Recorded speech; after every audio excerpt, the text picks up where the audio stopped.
বাংলাদেশকে অস্ত্র এবং অস্ত্র তৈরির প্রযুক্তি দিচ্ছে চীন। দুশ্চিন্তা পাচ্ছে ভারতের।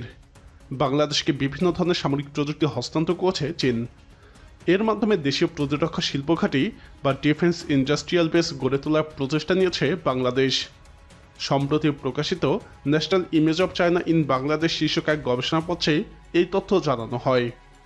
স্থানীয় একটি হোটেলে সেন্টার ফর অল্টারনেটিভ আয়োজিত গবেষণাপত্রের উদ্বোধনী অনুষ্ঠানে ঢাকা বিশ্ববিদ্যালয়ের সাবেক প্রফেসর এবং সেন্টার ফর অল্টারনেটিভ নির্বাহী পরিচালক ইমতিয়াজ আহমেদ, চীনের রাষ্ট্রদূত ইয়াও ওয়েন সহ অনেকেই এতে অংশগ্রহণ করেন। প্রধান উপদেষ্টা মোহাম্মদ ইউনূসের চীন সফরের আগে বাংলাদেশ এবং চীনের প্রতিরক্ষা সম্পর্ক নিয়ে এই তথ্য প্রকাশ করা হয়। সবকিছু ঠিকঠাক থাকলে আগামী 26শে মার্চ চীন সফরে যাবেন প্রধান উপদেষ্টা। 28শে মার্চ চীনের প্রেসিডেন্ট শি জিনপিংয়ের সঙ্গে তার বৈঠকের কথা রয়েছে। গবেষণাপত্রে বলা হয়, বেইজিং বাংলাদেশকে রাইফেল, রকেট লঞ্চার, ম্যানপ্যাড, হালকা ইউটিলিটি যানবাহন ইত্যাদি মূলত ছোট এবং মাঝারি আকারের অস্ত্রের জন্য বাংলাদেশ অর্ডিন্যান্স ফ্যাক্টরি এবং বাংলাদেশ মেশিন টুলস ফ্যাক্টরিকে প্রযুক্তি স্থানান্তর করছে, যা একটি দেশীয় প্রতিরক্ষা শিল্প ঘাঁটি বা ডিফেন্স ইন্ডাস্ট্রিয়াল বেস গড়ে তোলার লক্ষ্য অর্জনের সহায়তা।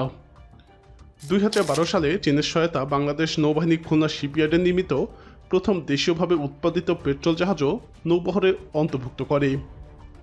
2024 সালে আগস্টে ক্ষমতা পালাবদলের পরও দুই দেশের সম্পর্কে কোনো ধরনের পরিবর্তন হয়নি বলে জানানো হয় গবেষণা প্রতিবেদনে। 2024 সালের অক্টোবরে পিপলস লিবারেশন আর্মি নেভি তাদের যুদ্ধজাহাজ চি জিংগুয়াং এবং জিং গ্যাংশানকে চট্টগ্রাম বন্দরের শুভেচ্ছা সফরের জন্য পাঠিয়েছিল। গবেষণা প্রতিবেদনে বলা হয়, এটি ঢাকায় ক্ষমতার পরিবর্তন সত্ত্বেও প্রতিরক্ষা সম্পর্ক অক্ষুণ্ণ থাকার প্রতীক। অন্তর্বর্তী সরকার ক্ষমতা গ্রহণের পর এটি ছিল কোনো বিদেশি নৌযানের প্রথম সফর। নতুন অন্তর্বর্তী সরকার চীনের সঙ্গে প্রতিরক্ষা এবং নিরাপত্তা সহযোগিতা আরও দৃঢ় করার ইচ্ছা প্রকাশ করেছে। 2024 সালের অক্টোবরে ঢাকায় অনুষ্ঠিত এক সেমিনারে পররাষ্ট্র উপদেষ্টা মোহাম্মদ তৌহিদ হোসেন দ্বিপক্ষীয় প্রতিরক্ষা সহযোগিতা অব্যাহত রাখার জন্য সরকারের ইচ্ছার উপর জোর দিয়েছিলেন। তিনি নিশ্চিত করেছেন যে বাংলাদেশ চীনের সঙ্গে আরও প্রতিরক্ষা সহযোগিতা চায় এবং প্রতিরক্ষা সহযোগিতা দ্বিপক্ষীয় সম্পর্কের একটি অপরিহার্য উপাদান হিসেবে চিহ্নিত করে। বাংলাদেশ এবং চীনের মধ্যে সামরিক চুক্তি রয়েছে। 2002 সালে উভয় দেশ সামরিক প্রশিক্ষণ এবং প্রতিরক্ষা উৎপাদন সহ একটি প্রতিরক্ষা সহযোগিতা চুক্তি স্বাক্ষর করে। এর ফলে দুই দেশের মধ্যে প্রতিরক্ষা এবং নিরাপত্তার সম্পর্কে একটি গুরুত্বপূর্ণ মাইলফলকে পৌঁছায়। এই চুক্তিটি দুই রাষ্ট্রের মধ্যে প্রতিরক্ষা সহযোগিতাকে খণ্ডিত পদ্ধতি গ্রহণের পরিবর্তে প্রাতিষ্ঠানিকীকরণ সহায়তা করেছিল। উল্লেখ্য, চীন হল দুটি দেশের মধ্যে প্রথম যারা বাংলাদেশের সঙ্গে এ ধরনের প্রতিরক্ষা চুক্তি করেছে।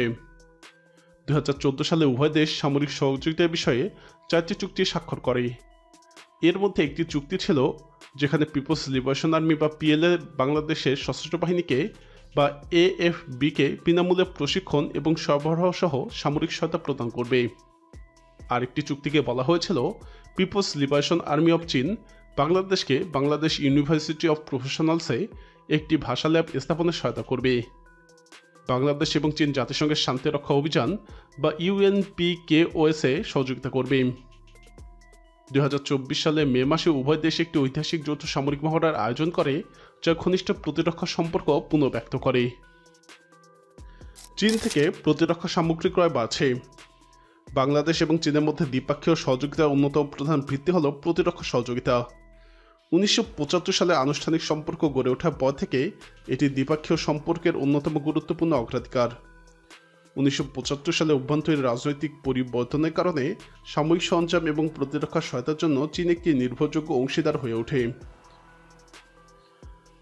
অনেক বিশেষজ্ঞ মনে করেন 1975 সাল থেকে ঢাকা ভারত এবং সোভিয়েত অক্ষ থেকে চীন পাকিস্তান অক্ষের দিকেই বেশি ঝুঁকে পড়ে। সোভিয়েত সামরিক সহযোগিতা কমে যায় এবং চীন শূন্যস্থান পূরণের সুযোগ নেয়। বাংলাদেশের কৌশলগত বিবেচনার কারণে চীনের সঙ্গে প্রতিরক্ষা সহযোগিতাও গতিশীল হয়ে ওঠে। কারণ বড় একটি সময় জুড়ে বাংলাদেশ তার প্রতিবেশী ভারত এবং মায়ানমারের সঙ্গে তুলনামূলকভাবে প্রতিকূল পরিবেশ বজায় রেখেছিল। 1975 সাল থেকে 1980 সাল পর্যন্ত চীনের প্রতিরক্ষা সহায়তা দ্বিপক্ষীয় সম্পর্কে কেন্দ্রবিন্দুতে পরিণত হয়, কারণ এটি ওই সময়ে বাংলাদেশের 78% অস্ত্র সরবরাহ করে। গবেষণা প্রতিবেদনের তথ্য বলছে, বর্তমানে বাংলাদেশ চীনা অস্ত্রের দ্বিতীয় বৃহত্তম ক্রেতা। 2019 থেকে 2023 সাল পর্যন্ত চীনের মোট অস্ত্র বিক্রির 11% ছিল বাংলাদেশে। বিশ্বের 26তম বৃহত্তম অস্ত্র ক্রেতা হিসেবে বাংলাদেশ 2019 থেকে 2023 সাল পর্যন্ত চীনের কাছে থেকে মোট অস্ত্রে প্রায় 72% কিনেছে। স্টকহোম ইন্টারন্যাশনাল পিস রিসার্চ ইনস্টিটিউটের তথ্য অনুসারে 2010 থেকে 2019 সাল পর্যন্ত চীন থেকে অস্ত্র ক্রয়ে $259 কোটি ব্যয় করেছে বাংলাদেশ। বাংলাদেশ চীন থেকে গুরুত্বপূর্ণ অস্ত্র কিনেছে, যার মধ্যে রয়েছে সামুদ্রিক টহল জাহাজ, করভেট, ট্যাঙ্ক, যুদ্ধবিমান এবং ভূমি থেকে আকাশে এবং জাহাজ বিধ্বংসী ক্ষেপণাস্ত্র। বাংলাদেশ সেনাবাহিনী VT-5 হালকা ট্যাঙ্ক এবং MBT-2000 প্রধান যুদ্ধ ট্যাঙ্কের মতো অত্যাধুনিক চীনা অস্ত্র ব্যবহার করে। বাংলাদেশ সেনাবাহিনী K-8 মতো অত্যাধুনিক প্রশিক্ষণ চীনা জেট বিমান এবং FM-90 মতো স্বল্পপাল্লার air defence surface to air মিসাইলও চালু করেছে। বাংলাদেশ নৌবাহিনী $205 মিলিয়ন মূল্যের একজোড়া চীনা মিং ক্লাস সাবমেরিন এবং সারফেস জাহাজ বহরে যুক্তের একটি নতুন প্রজন্মের চীনা টাইপ 056 স্টিল করভেট কিনেছে। চীন বাংলাদেশে স্বাধীনভাবে বিক্রি করছে। গবেষণা প্রতিবেদনে বলা হয়, চীন যে অস্ত্র সরবরাহ করে সেটি বাংলাদেশের অভ্যন্তরীণ রাজনৈতিক পরিবেশে কোনো শর্ত যুক্ত করে না। এটি গুরুত্বপূর্ণ সামরিক সরঞ্জামের সুবিধা প্রদান করে, বাংলাদেশকে অন্যান্য দেশ এই সুবিধা দেবে না। চীনের সঙ্গে প্রতিরক্ষা সহযোগিতা বাংলাদেশের উচ্চাকাঙ্ক্ষী সামরিক আধুনিকীকরণ অভিযান ফোর্সেস গোল 2013 উল্লেখযোগ্যভাবে বৃদ্ধি করেছে এবং চীনকে বাংলাদেশের প্রধান প্রতিরক্ষা অংশীদার হিসেবে পরিণত করেছে। পূর্ব পরিচিতি, ঐতিহ্য এবং পছন্দের কারণে বাংলাদেশের সশস্ত্র বাহিনী তাদের অস্ত্রাগারে আধুনিক চীনা অস্ত্র সংগ্রহ করতে চায়। তাছাড়াও চীন অন্যান্য দেশের তুলনায় তুলনামূলক কম খরচে আধুনিক উচ্চ প্রযুক্তি এবং অত্যাধুনিক সামরিক সরঞ্জাম সরবরাহ করে। দুই দেশেই শান্তিরক্ষা, উন্নয়ন এবং সংঘাত নিরসনে সহযোগিতা বৃদ্ধির পাশাপাশি ইতিবাচক এবং গঠনমূলক মনোভাব প্রদর্শন করছে। দ্বিপক্ষীয় সম্পর্কের প্রথম দিক থেকেই সামরিক সরঞ্জাম ক্রয় এবং সরবরাহ প্রতিরক্ষা সহযোগিতা অবিচ্ছেদ্য অংশ হয়ে দাঁড়িয়েছে।